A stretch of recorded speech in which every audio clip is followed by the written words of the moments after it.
Esau traded his firstborn birthright to his brother, Jacob, for a bowl of stew.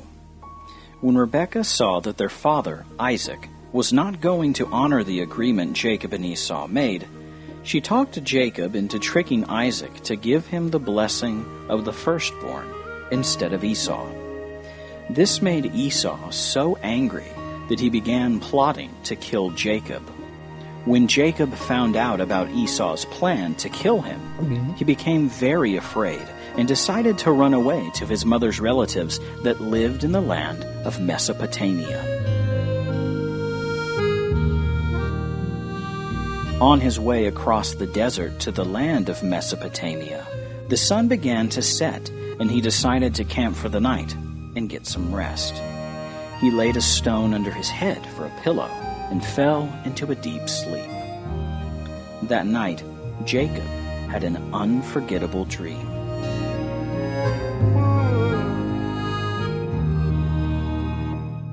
He saw a ladder that was set on the earth that reached all the way to heaven.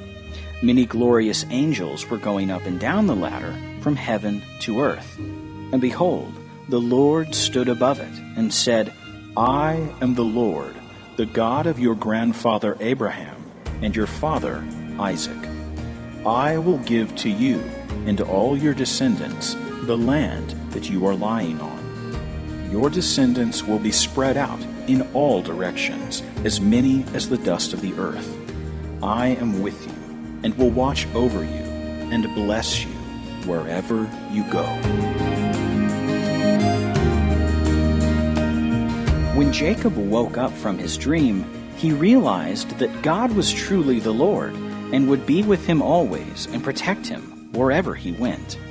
Just as God had spoken to his grandfather Abraham and his father Isaac, God had also spoken to him to always trust the promises of God.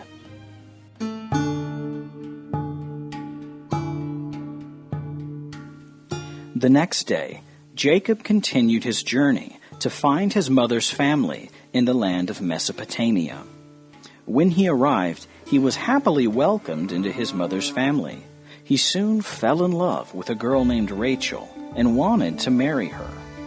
Unfortunately, he was tricked into marrying her older sister Leah first.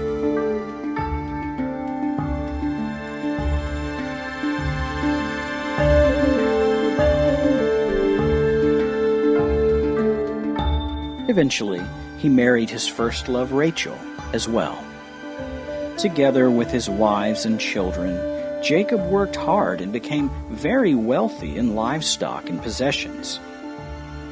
God told Jacob to return to his family in Canaan, so he packed up his wives, children, and many herds of animals that he had obtained over the years and began the long journey home.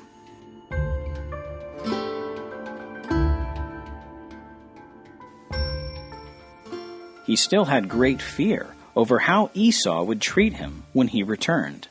He had not forgotten Esau's plan to kill him before he had left his family.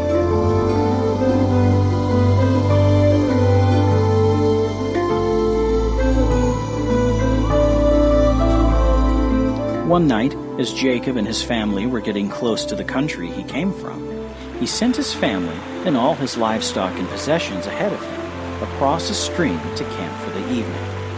Jacob chose to stay alone by the stream that night. Suddenly, a man came to Jacob and began wrestling with him. They wrestled the entire night, with neither one winning the match.